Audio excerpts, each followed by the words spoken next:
제네박당 회원 여러분과 시청자 여러분 안녕하십니까. 제네박당 훈장 현올입니다. 종말레세론 제2장 우주적 종말론 수업을 지금 진행하는 가운데 있습니다. 날이 많이 추워졌죠 여러분. 자, 그래서 정말 겨울을 앞두고 있는데 이제 사실상 이제 시대의 겨울도 오고 있다. 마지막 시대의 우리가 늘 끝자락에 있다는 생각으로 주의 재림을 대비해야 되는 그런 시기가 아닌가 합니다. 자, 오늘 이 시간에는 바로 제가 방금 말씀드린 것처럼 예수 그리스도의 재림 제5절에 관해서 공부를 하도록 하겠습니다. 우리 주 예수 그리스도께서는 하늘 보좌에 높고 높은 영광을 버리시고 낮고 낮은 자리, 즉 종의 형체로 오셔서 택하신 자들의 죄인들의 구주가 되시기 위해서 전생에 걸쳐서 고난을 당하시고 또 마지막 순간에 십자가에 달려 죽으셨지만, 그리고 장사되셨지만 사흘째 되는 날에 부활하시고 40일 동안 이제 제자들을 가르치시다가 또 승천하심으로 현재 하나님 보좌 우편에 앉아 계시고 또 영광 중에 다시 재림하신다라는 것이 바로 성경의 증언입니다. 자, 이것이 복음이고 이것이 바로 그리스도의 재림이 위치하는 바로 그 현장입니다. 자, 이와 관련한 하나님의 말씀들을 좀 보도록 하겠습니다. 사도행전 1장 11절에 이르되 갈릴리 사람들아 어찌하여 서서 하늘을 쳐다보느냐. 너희 가운데서 하늘로 올려지신 이 예수는 하늘로 가심을 본 그대로 오시리라. 마태복음 24장 30절입니다. 그때 인자의 징조가 하늘에서 보이겠고 그때 땅의 족속들이 통곡하며 그들이 인자가 구름을 타고 능력과 큰 영광으로 오는 것을 보리라. 요한복음 14장 3절에는 가서 너희를 위하여 거처를 예비하면 내가 다시 와서 너희를 내게로 영접하여 나 있는 곳에 너희도 있게 하리라. 또한 요한계시록 1장 7절의 말씀에 볼지어다 그가 구름을 타고 오시리라. 각 사람의 눈이 그를 보겠고 그를 찌른 자도 볼 것이요 땅에 있는 모든 족속이 그로 말미암아 애곡하리니 그러하리라. 아멘. 자, 그러나 우리가 이런 말씀을 통해서 그리스도의 재림이 반드시 있을 것이다 라는 사실을 알게 되지만 언제 우리 그리스도께서 재림하실지는 알 수가 없고 알지도 못합니다. 관련된 하나님의 말씀은 바로 마태복음 24장 42절에 그러므로 깨어있으라 어느 날에 너희 주가 임할는지 너희가 알지 못함이니라 분명히 말씀하죠.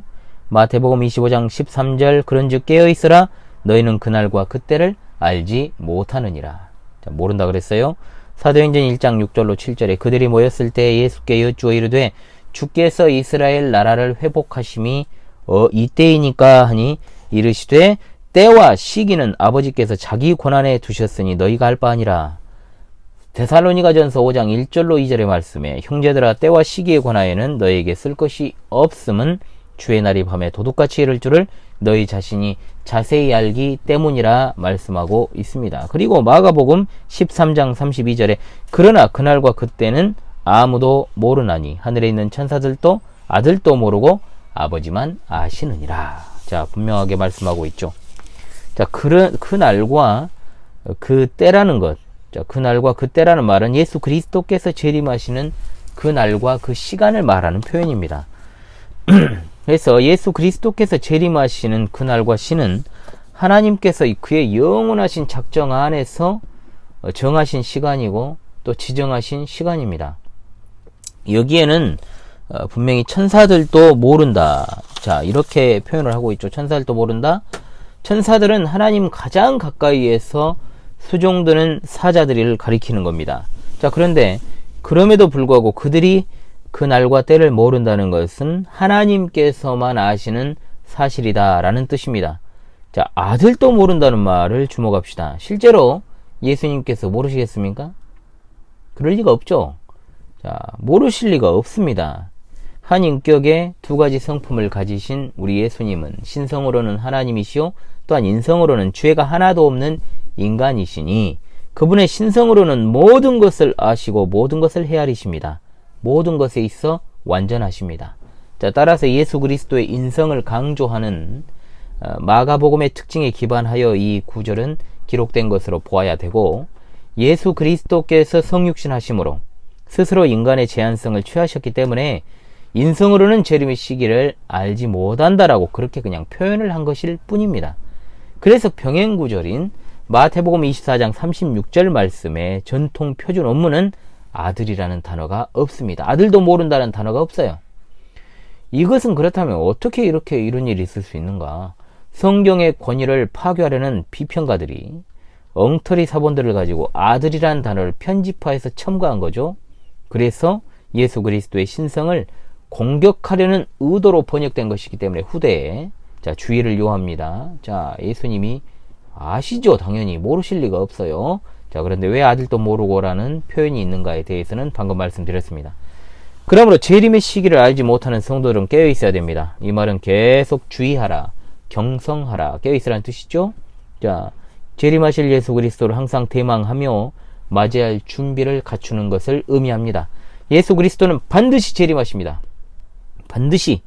그럼에도 불구하고 하나님께서 그 시기를 알리지 아니하시는 것은 무엇이냐? 항상 깨어 준비하도록 하시기 위함입니다. 그러므로 주님이 언제 오시더라도 깨어있는 성도들에겐 전혀 주님의 방문이, 재림이 도둑처럼 임하실 리가 없죠. 도둑처럼 맞이할 수가 없어요. 기다리던 사람이 한데 화들짝 놀라면은 너 뭐 했어? 이렇게 말하잖아요. 너 죄 지었지? 그러잖아요. 사람이 들키지 말아야 될 행동, 날파리 들키지 말아야 될 행동을 했을 때, 자 갑자기 오면은 분명히 반가운 사람이 오더라도 화들짝 놀라지 않습니까? 자 물론 놀라긴 하겠죠. 예수님이 오시면. 그럼에도 불구하고 도둑처럼 예수님이 임하시는 일은 없겠죠.